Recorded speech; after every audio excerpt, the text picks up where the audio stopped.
Hey, this is Commander Cookout Podcast, episode 352. I'm Brando. I'm here with Ryan, and we're going to ask, what the hell is wrong with this Merfolk deck? Now hit our theme song!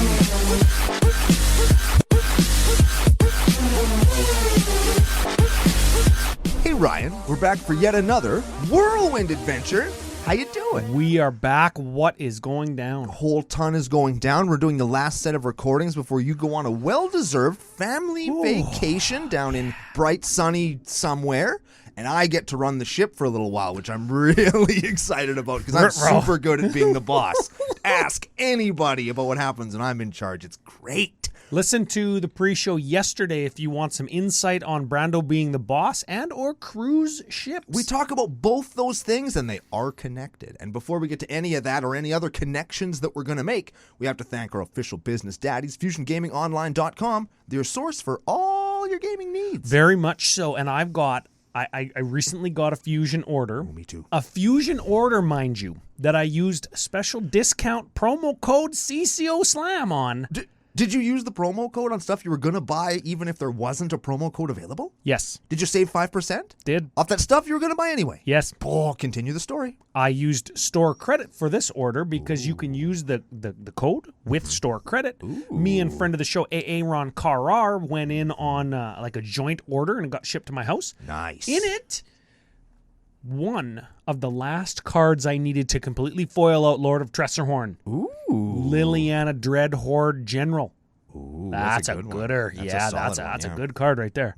I got it in foil, saved 5%. Was going to get it anyways. Get that Amano Yoshitaka business, right? Did not. What? No. Man, you got to try hard. You got to pimp harder, son. You know when we make the joke, it's like that's like a car payment or a mortgage payment. Yeah, the foil special Lily General. Yeah. Several mortgage payments. Blows my mind, man. Like, they should just bring that guy back in, do a secret lair, sell millions of them.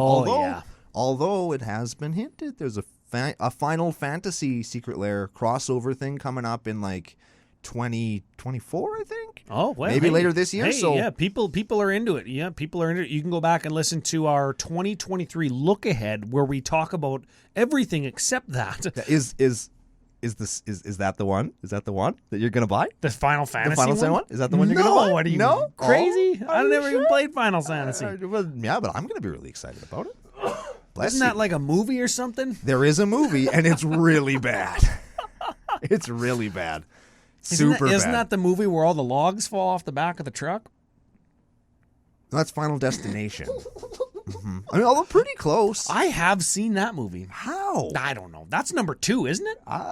Yes. Yes, it is. How do I know? The point is, my favorite one was when the race car wheel flies out of the stadium and then kills somebody in the parking lot. No. That's my favorite one. My favorite one is where that giant pane of glass falls on that kid and you can tell that it's just a fake kid. Watched it so many times. It was like a bad cutscene from like a PS1 game. Oh, an man. N64 game. So it didn't even have good sound. Yeah. So good. Okay, the point is, you're going to buy stuff anyways. Go to FusionGamingOnline.com. If you're watching on YouTube, which you fucking should be, you would have noticed Brando doing this. That means tip touching. And we have business tip touchers, geekwood.ca, where you can go and use CCO Podcast promo code at checkout and save That's 10%. He's very surprised. On all your high-end gaming supplies, pimp out your game outside the game. Go there. Do it. Yeah. Just like you should watch us on YouTube, like Brando said. I got to start saying it way more serious.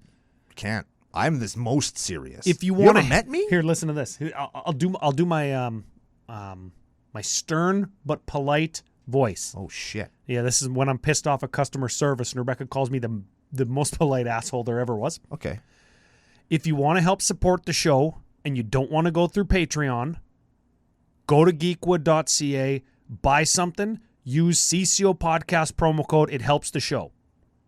Yeah, that's right. Yeah. If you want to become a patron over at patreon.com/CCO Podcast, final and best way to help the show save for actually going to commandercookout.com and just donating money. Yeah. Which you can do. But people do that for the CCO experiences. Yes, CCO experience. I guess there's a little one coming up in Saskatoon soon. We talked about that either earlier on the show or yesterday on the pre-show or whenever the pre-show happened. I don't know when these are coming out anymore. Me neither. The point is, I think it's February 5th? 4th. We're going to be somewhere in town.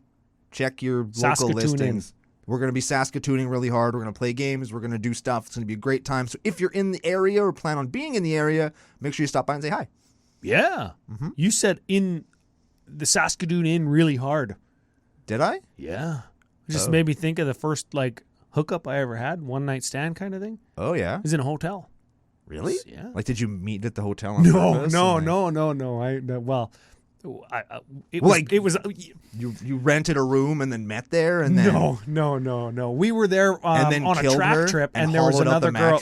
There was another girl on a track team, and me and my buddy Kyle were there. That's not who I hooked up with, though. No kink shaming in the nation. He started to hook up with this other girl, and then me and this girl were like, "Well, they're just hooking up. Maybe we should do that." We did. I think I was in high school. Dang. And the one girl's brother brought us a bunch of beer, and we drank it and got drunk. And then I had a track meet the next day, and I was still drunk. Real bad at it? Did not run very fast. I would not recommend, except for the part where I got drunk and hooked up with the girl. I like that part. I mean, that's pretty fine. good. That's pretty good. Yep. It's pretty good. Yep. Speaking of hooking up, we've got partner commanders. I want to get back to podcast business in a minute, but for the people that are like, oh, they never talk about anything magic, let's read our commanders and talk about the deck, and then talk about everything else. Okay, now keep the intro to the show in mind, where we said what kind of deck we're talking about, as I read the following two commanders. You read, and then I'll do this part, then you read the commanders. Okay, so wait, what? Okay, well, hold on. Okay. This way. So you come to CCO. You do. You're like, hey, I want to hear about these CCO guys. Yeah, I've heard lots about them. They do things like Counter-less Simic. Yep. No +1s, no -1s. No counterspells. No counterspell. Yep. Okay. We've done things like Azorius Beatdown Aggro. Yeah. Yeah, because black or blue and white. Yeah, they're the beatdown colors for sure. Yeah. We've done combo decks with exiled cards and Arcslogger. Mm-hmm. That was a good one. That was a good deck. Good deck, yeah. Yep. Today, we're going to throw all that out the window. Yep. Because we're doing Merfolk Tribal. Mm-hmm. No blue cards. And I just want to say, spoiler alert, they're just as effective as Merfolk when you have blue in there. Oh, yeah? Mm-hmm. I don't know. Mm-hmm. Guess we're going to have to find out. Who's our commandees? Our commandees are Reyhan, last of the Abzan. She comes in with counters, and when she dies, things get counters. When she dies, you can put her +1s onto somebody else. Right. Okay. And then Bruce Tarl, Boorish Herder. He's a 3/3 bro. Whenever he comes into play or attacks, target creature you control gains double strike and lifelink until end of turn. He was the hint on yesterday's pre-show, and I like him. I play him in my Bryon Stout Arm deck. Sure. I sure wish he was a giant. That would be good, because there's a giant sub-theme in that deck. Nice human. And an ally. What the heck? I mean, good for him. Like, we should all be. Yeah. But, I mean, I don't know. I don't like him. I still think he smells like a pickle. Oh, man. I don't want anything to do with Bruce Tarl's pickle. Don't Google that. I wonder if it's as round on top as his bald head. I mean, sure. Maybe puts on a lathe or something, and he rubs a bowling ball thing over to shape it up. I don't know. Bruce Tarl. I want to call him Brickzilla Tarl. Do not Google that. No. Should we maybe go to some podcast business after I drop the B word? Sure. We have some new and increased Patreon supporters. Okay. So that means they get there. Oh, they're nicknames. Oh, baby. They're a benefit for us because we think it's fun. Yes, other benefits, of course, include having your deck featured, like today's deck and next week's deck, Discord access, CCO experience, exclusive access.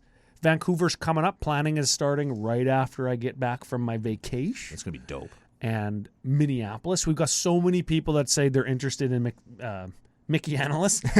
Minneapolis. Even Smitty. Oh, wow. Yeah, he's like, no, I don't want to go to Vancouver, but I'm thinking about Minneapolis. Huh. Yeah. Smitty. Always a good guy to have along. Yeah. Yeah. Except for when he falls asleep at the table. Does that all the time. Yeah. What he does. That's like his gimmick. What do you do all the time at the CCO experience? What's your gimmick? I wander off one night and get drunk and do everything but magic. And then I come back and Sleep. And then we don't see each other for 3 days. Yes. And on Monday we're like, hey. Forgot you were here. What's my gimmick?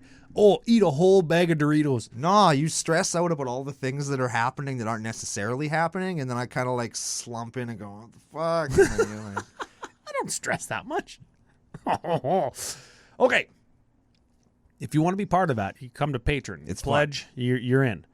First patron, Hit all him. the way from the down under. ooh. Yeah, this is Rob.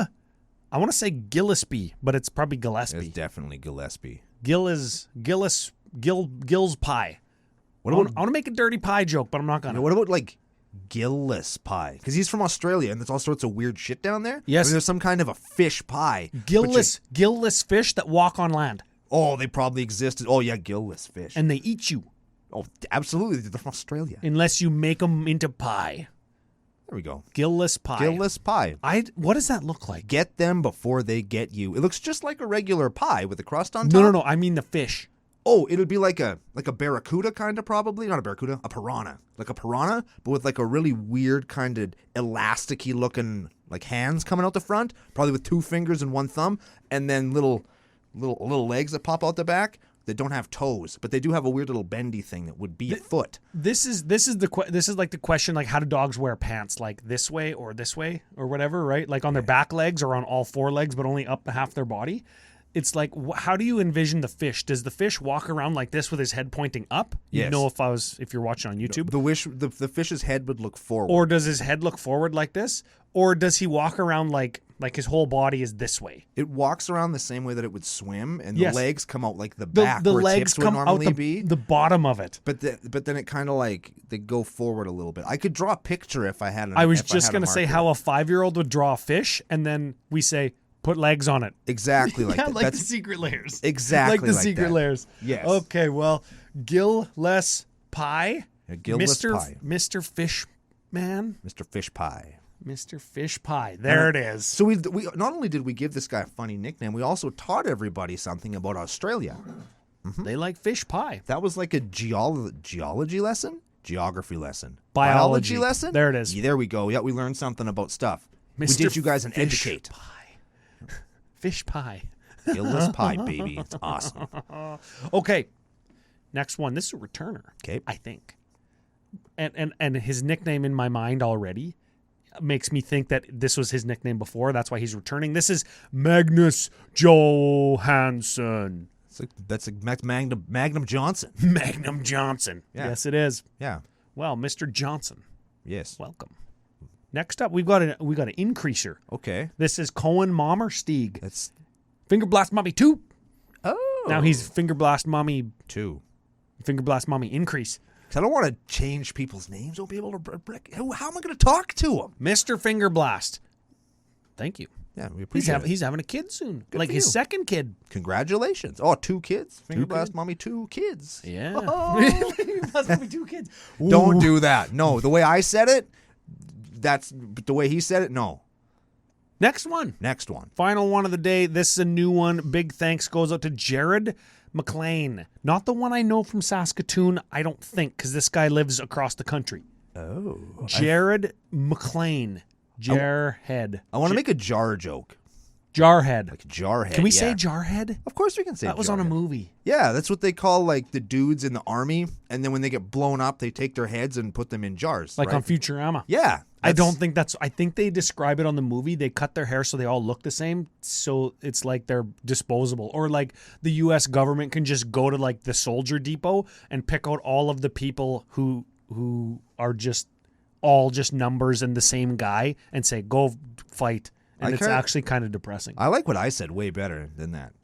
Yes. They get blown up, they just take their heads and put them in jars and keep them somewhere. I'm not sure where or for what, but I mean, right? Jarhead Jared. Jarhead Jared. Welcome to the show. And F you. very much so.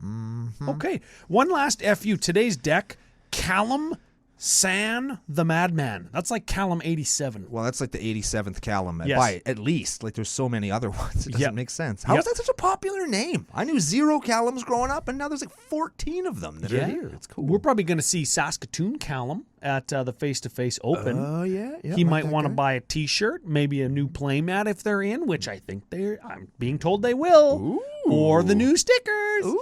That may or may not still be stuck in the DHL depot somewhere. It's probably just in the truck, and the guy just doesn't want to deliver it now out of principle or He just something. doesn't know, yeah. He They just- don't want yeah. an admission of guilt. Yeah, they don't want him to. Sorry, we forgot this in the truck. Right? Yeah. Jerks. Yeah. Yeah. Should we talk about some cards and stuff? We could do cards and stuff, I mean, if we want. Okay, let's flip over to that, and we'll talk about a Blueless Merfolk deck. Okay, fine. So where should we start with this bundle of joy? Well, I want to... as a conception, I guess, because we're not necessarily talking about like the deck as a whole, more of the idea behind it. Yeah, see, you got me there. The idea of the deck is that I was going to say creationism is real. Well, I mean, creationism is a concept that is real, that is a thing. Creationism is important in Magic because it keeps your game fresh. Yeah. And anybody, our good friend Alex, FU Alex, has a mono blue Merfolk deck. What a dink. And it's probably a fine deck, hey? I mean, I still don't think that Merfolk are a great theme in Commander, but I mean, I think they underperform compared to other ones. Yeah. And or compared to other formats. Yeah. And before you get at me in the comments on social media, oh, but blue has all the blue things. Like, yeah, but you could play anything blue and have access to those things. You could do Sphinxes. You could do anything that's like probably better than Merfolk. Yeah, anything that plays blue also has access to those things. The Merfolk themselves, I would argue, are not necessarily that powerful as a build around theme where your goal is to win by attacking with Merfolk. And what's interesting here is we've got 13 Merfolk that are white and green and colorless. And then there's like some black ones, right? Because Morningtide gave us black Merfolk? Yes, they did. There's there's one that makes you discard a card. I don't think it's actually in here. It's in the maybe board. Hollow Sage. There we go. Yeah. There you go. Well, what I wanted to highlight as we go through some of the cards is that being creative is important, not only to challenge yourself as a deck builder, but also to learn a little bit maybe about Magic's past, Magic's history in doing research. Like you can just go Merfolk and pick a blue commander, mono blue, and then mono blue Merfolk, and you're going to get like 100 or 200, however many there are. Yep. But if you're going to be like Merfolk and hit all colors, not blue, and do not blue, that's going to require you to read a bunch more stuff and say, oh, Ixalan had a bunch of green ones. Mm-hmm. And there was a bunch of white and black ones in Lorwyn, Morningtide, Shadowmoor, Eventide. Got there. Right? And that's going to open up doors maybe to those sets or those products, the mechanics that were associated with that. And you're going to get a deeper, wider, more concrete, whatever you want to call it, grasp on the format, on deck building. And it's going to keep your meta unique, interesting.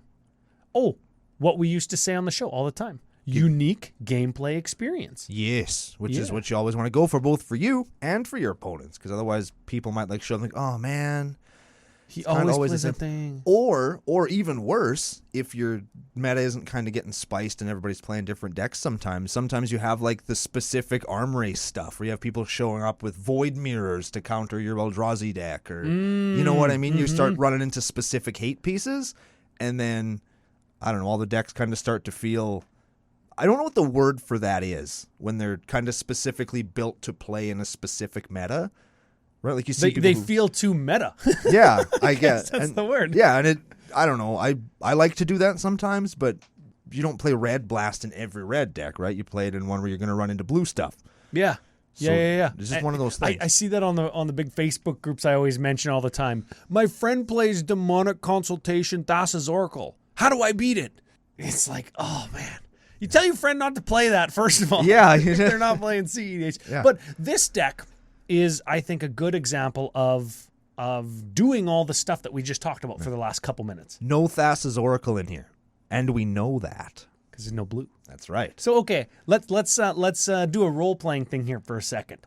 Okay. Okay, get your zipper mask, and I'll get my stuff. Okay. And I say, what deck are you playing, Brando? And I say... Whatever deck you want. Whatever deck I want? Yes. I'm playing whatever deck I want. And I say, I'm playing Merfolk Tribal, no blue. And then I'll say, I'm going to play a different, less powerful deck. That's what I'm going to say. Yeah. Yes. The point is it's kind of a conversation starter, right? It makes you go, huh? What's that? Aiden does that. Aiden does it when he says, all the cards in here are 2 colors. Yep. And we're like, what about Sol Ring? He's like, I don't play Sol Ring. And they're all from Ravnica, too. Oh, yes. Yeah, they're all from Ravnica, and they're all red and white at the same time. Yeah, this is my all-white border deck. Oh, what do you mean? Did you white the borders by yourself? No, if it wasn't printed with white borders, it's not in this deck. Oh, okay. So that's what we're dealing with today. Yes, that's what we're doing. And we'll spoil it a little bit, because I don't think we're going to go through each and every card as we would normally do.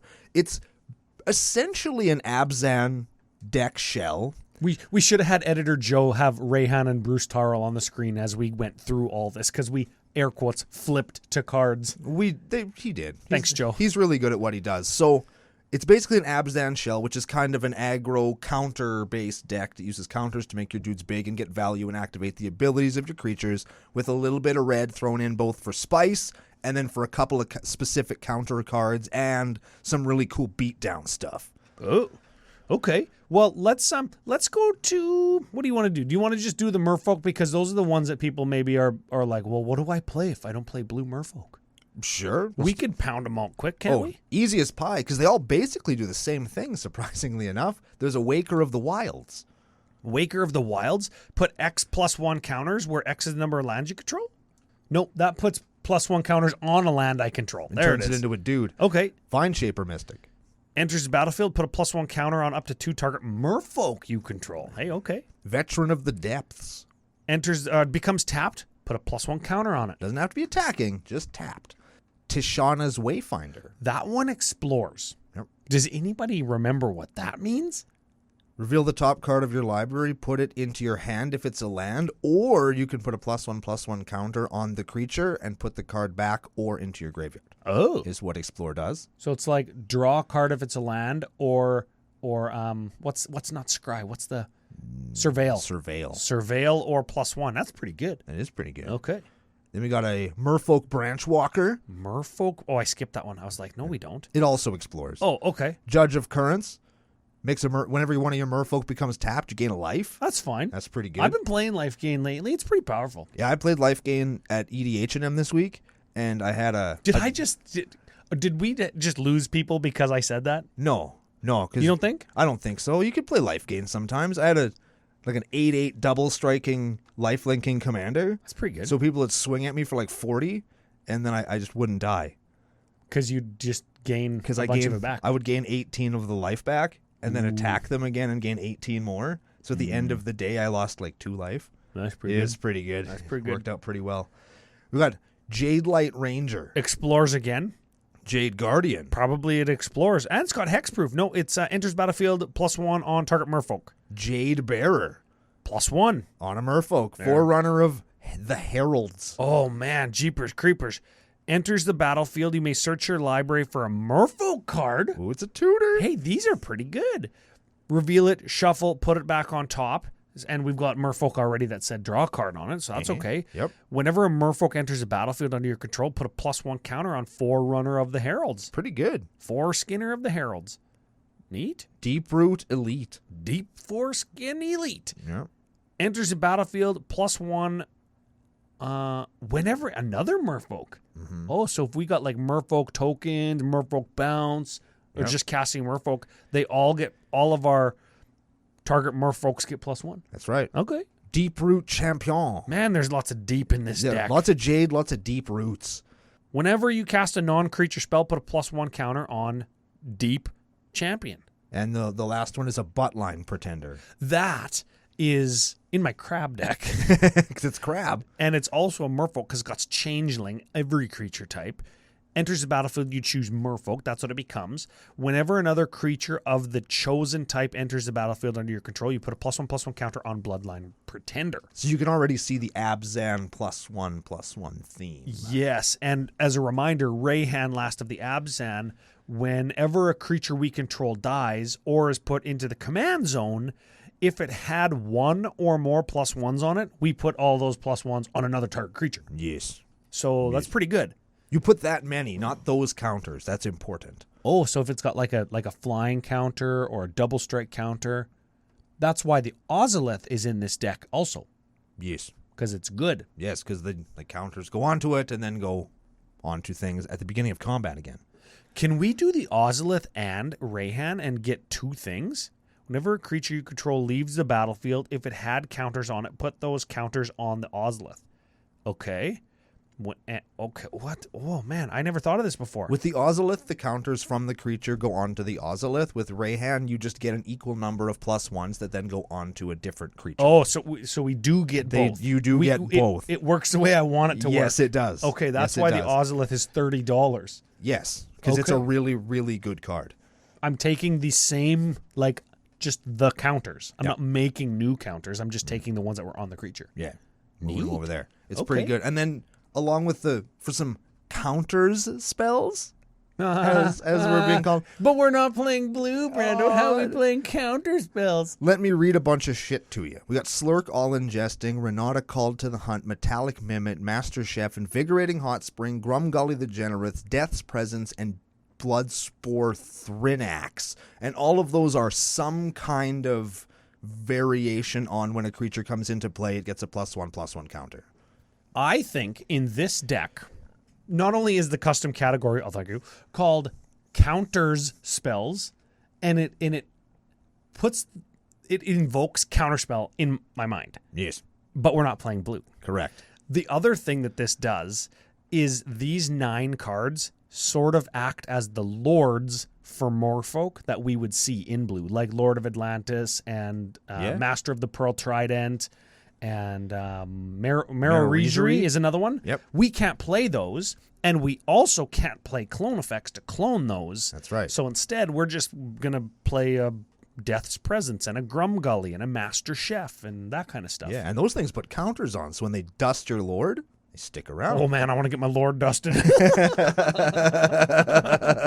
I think that, and again, I'm going back to creativity, is a really good stand-in. It's a cool solution to a fairly obvious problem when you're playing an underfunded, undersupported tribal thing like Green Merfolk. I like it. And double props on the creativity for the name of the category that invokes something that blue can do that we aren't playing. That we can't do. That's actually good. I like that. Yes. Now, what else do we got kind of going on? We got a Protect section. That's protection section. It's only got 1 card in it. And I didn't know this card was real. I like the picture on it. But I like it lots. And it's green X instant called Silk Guard. And you put +1/+1 counter on each of up to X target creatures you control. And then auras, equipment, and modified creatures you control gain hexproof until end of turn. And a modified creature is something that's enchanted, equipped, or has a counter on it. Modified. Very cool. Yeah, that's kind of cool. I think that kind of feels like spider silk armor or snakeskin veil. Sure. Kind of feels like that where you get a +1 and then it gets hexproof or +1 indestructible. That's a good card if you just do like green to target 1 creature, like just get your commander. Yeah. That's like a counter spell if you got like a kill spell pointed at your guy. Correct. I like those. Yeah, that's what they're for. That's what they're for. Yeah, that's what it's for. And if all your dudes have counters on them, which they probably will, you can just play it for green and they can't target your stuff no more. Oh, yeah, so it's even better. Yeah. And if my guy's already modified. Yeah, which they probably will be based on everything we've talked about. That's pretty good. That's like Snakeskin Veil 2. That's right. And yes, people are going to say, oh, Heroic Intervention is better. Yeah, it is, but... This card's $1. This is neat, yeah. That card's like 18. Exactly. Okay, how about some toke makers? Because we got some merfolks. Some merfolks? I can't do it. More merfolks. Okay, Stony Brook Schoolmaster. You know this one. Oh, I sure do. That's a 2/1 for 3. Whenever it becomes tapped, you get a 1/1 Merfolk Wizard. And it is a Merfolk Wizard. That's right. What color is that card, Brando? It's white. Huh. What color isn't it? Blue. Aha. The tokens it makes are blue. Cut it. No blue allowed. Okay. 1 with the Kami. Enchant creature you control. Got flash. Green 3. We never played this card before.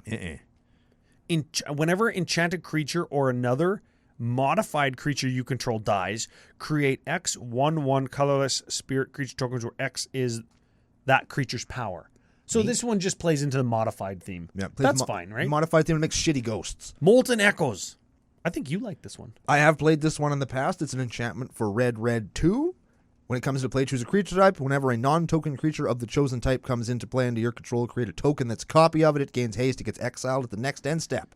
So that's just like put another Merfolk into play and trigger all of the cares about Merfolk's ETBing. Yeah, or cares about putting counters on your dude's ETBing. You could play Cather's Crusade in this deck too and have a great deal of effect out of it. Oh yeah, that'd be a real good one. Yep. Jungleborn Pioneer, Merfolk Scout, enters the battlefield. Create a blue 1 Merfolk. A blue 1. Frick, I can't do it. A 1/1 blue Merfolk with hexproof. There it is. That's what you get. And it's a Merfolk, and it cares about ETB. Let's talk about a card I care about, Ryan. Let's talk about a card I care about a great deal. Yes. Yeah, let's talk about it. Is it called Mountain? No. Oh, Gutter Grime. Yes, it is. Gutter Grime is an enchantment for green 4. Check this out. Whenever a non-token creature you control eats shit, you put a slime counter on Gutter Grime. Then you put an ooze creature onto the battlefield with this creature's power and toughness are each equal to the number of slime counters on Gutter Grime. Ooh, yep. I love that card. That's a gooder. Whenever a creature dies, you get a bigger guy. Yes, it's a nice wrath, homie. Ooh. You ever been oozed? Yeah, it's pretty good. Yeah, you Merfolks are starting to get out of control. I'd be a shame if somebody Wrath of God, and you go, yeah, it would be. Yeah, unless you can also destroy enchantments. It would be unfortunate for you. Yep. We got Goro. This is a Goblin Samurai. It gives your guys haste for a red mana. You played this on Sidewalk Slam 4? Sure did. When you played Muxus. Muxus, Gives my dude's haste. Yep. And you could also pay 5 to get a 5/5 dragon. Sure. That's fine. And then we've got a Felisa Fang of Silver Quill. This is a flying. What is it called? Mentor? Whenever this creature attacks, put a +1 counter on another attacking creature with less power. Sure. So that's putting +1s on. Whenever a non-token creature you control dies, if it had counters on it, which they probably will, create X tapped 1/1 white and black inkling creature tokens with flying, where X is the number of counters it had on it. That's pretty cool. That's another thing like Ozolith and Reyhan that deal the thing. Yes. That do the thing. That's right. Cool. Gives us benefits for doing the stuff that we're going to do anyway.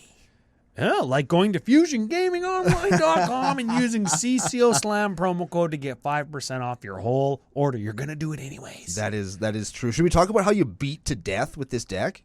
Yes. Probably should. I'm going to skip the Mana Rocks, and I'm going to skip Conspiracy and Maskwood Nexus, because those are just in every tribal deck that's underfunded. Yeah, you kind of assume that they would be in a deck like this. We also have a Door of Destinies in here. Yep. Which is part of the beats section, but of course you know it's going to be in here. What you might not know about is Aki Battle Squad. Oh, give them the old ABS. What? Aki Battle Squad? Oh, you never heard that acronym? No, I never heard that one before. That's new to me. Was this card out of hand and I didn't know? Oh. I wasn't told. No, it helps you not slip on ice. ABS. Oh, like brakes. Yes. Yeah, I should get some of those. The Aki Battle Squad, when your brakes lock up, they send a different amount of voltage to like some controller for your calipers, and they undo, and it's a 6/6. It's a 6/6 for 6. Whenever one or more modified creatures you control attacks, untap all modified creatures you control. After this combat phase, there is an additional combat phase. Triggers only once a turn. Holy frick. So you attack, and then you attack again. There's no main phase in between those attack steps. You can't, do more stuff, but you can attack again if you want. I will. Yeah, damn right you will. I do want. That's right. You do want. And that's why it's the beat section. You also have an Etchings of the Chosen. Etchings of the Chosen. Oh, hey, we said this card was good, but nobody plays it, hey? Correct. Okay, black, white, 1 enchantment, enters the battlefield, choose a creature type. We choose Merfolk. Creatures you control the chosen type get +1/+1. It's another Lord. Guess you can't play this in Mono-Blue Merfolk, Alex. Okay, 1, sacrifice a creature of the chosen type, which we would get from like a Maskwood Nexus or something, or a Stony Brook Storymaster. Target creature you control gains indestructible until end of turn. Neat. So it can protect your dudes if you don't want them to die, and it can get your blockers off of get your attackers off of life-linking blockers. Or we use it as a sack outlet and frickin' move a bunch of counters to a guy that wasn't blocked. Yeah, do that too if we want. That's do whatever we want. That's pretty good. And the last one is Thundering Raiju. Oh. There's lots of cards from Kamigawa in this deck. I feel Kamigawa enabled this one. Well, Kamigawa was the most popular set of all time. Because of all the +1/+1 counters. Modified stuff, counter stuff that keeps your card from stopping on ice. Yes, okay. Wow, look at the frickin' novel. 3/3 for 4, spirit, haste, attacks. Put a +1 counter on target creature you control. Then Thundering Raiju deals X damage to each opponent, where X is the number of modified creatures you control other than Thundering Raiju. That's pretty good. Yeah, because we're going to have like a bunch of modified guys. Yeah, you can be like 2, 3, 4, 5, 6, 7, 8, 9, 10, 11, 12. New.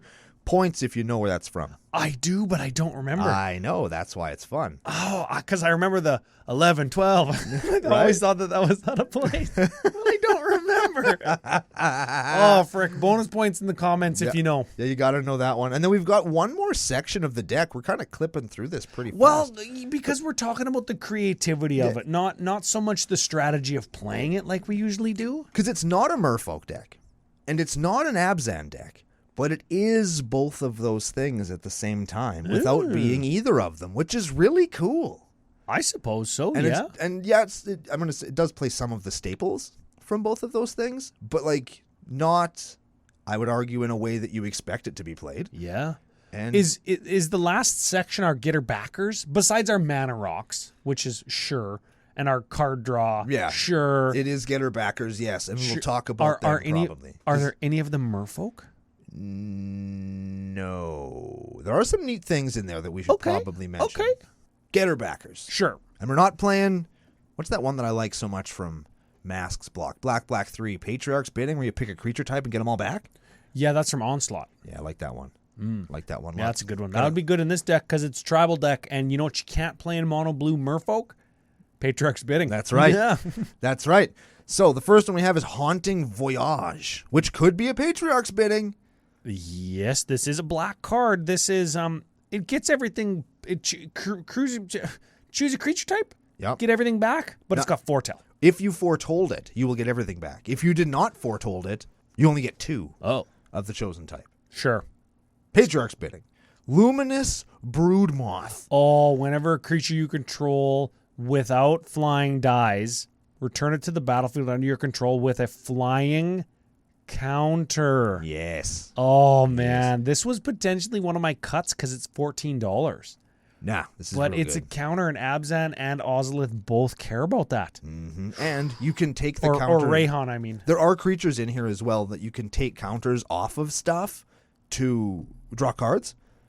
And then you could take the flying counters off of stuff to make your dude not indestructible, but like hard to kill. Neat. Yeah, very cool. Yeah, that's a good one because it's a flying counter. Oh, yeah. You got Marin. Marin of Klon? The Marin. Yeah. Whenever a creature dies, you get an experience counter that we control. Yes.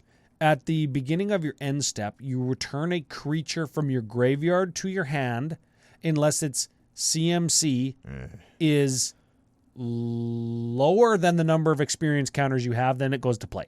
Yes. Did I get there? I think so, yes. So if I got 3 experience counters and there's a 2-drop in my graveyard, right back to play. Right back to play. Hell but if yeah. I got 3 experience counters and there's a 6-drop in my graveyard, back to hand. That's right. Okay.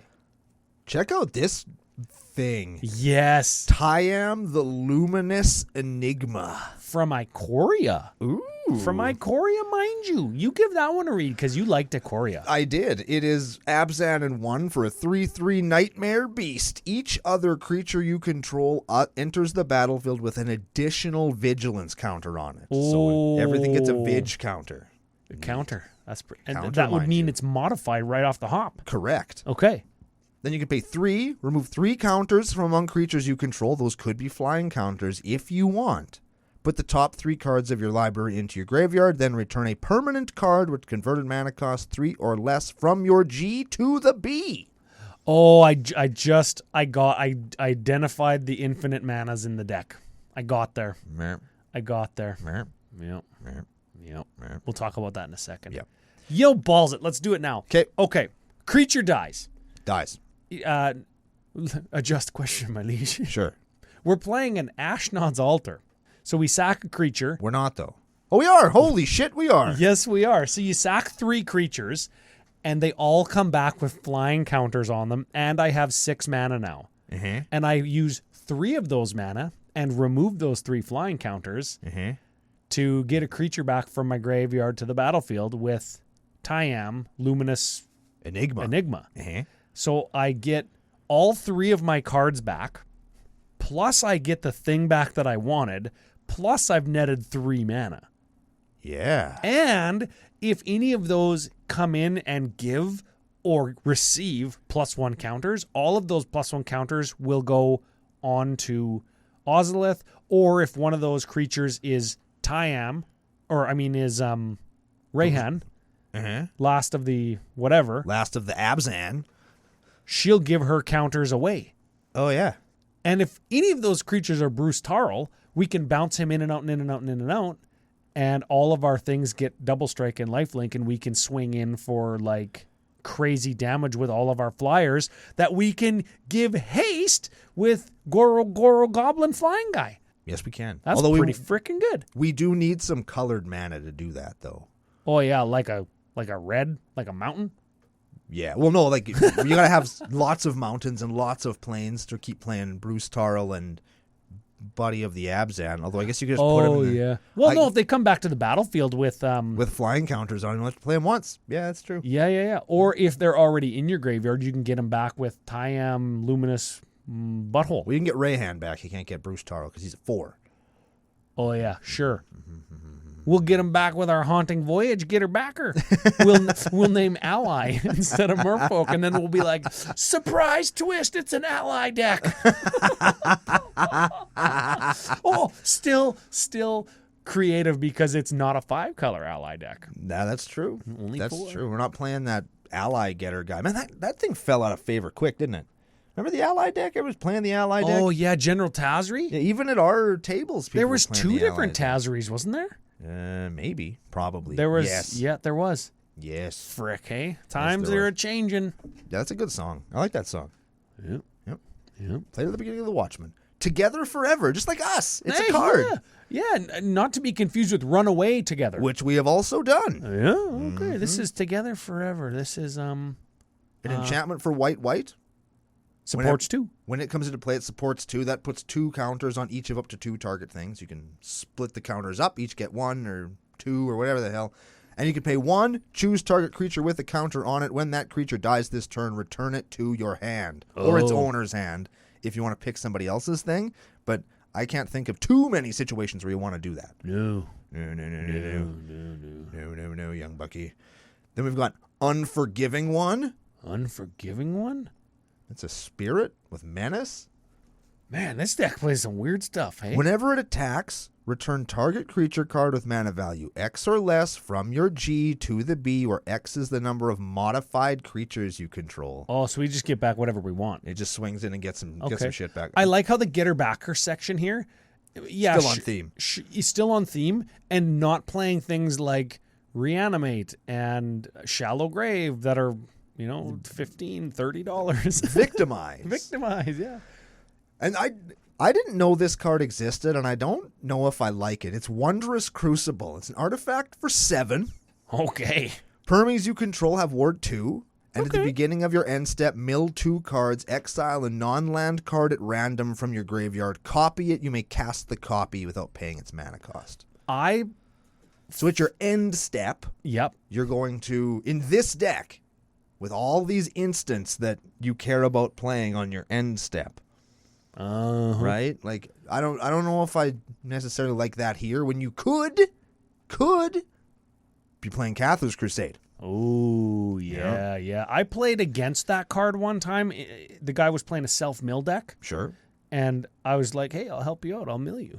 Little did he know. And I was like, hey, no, you can get your Wondrous Crucible. Yeah, it'll trigger. Da, da, da, da. And I was like, hey. Fool. Mill 50. That's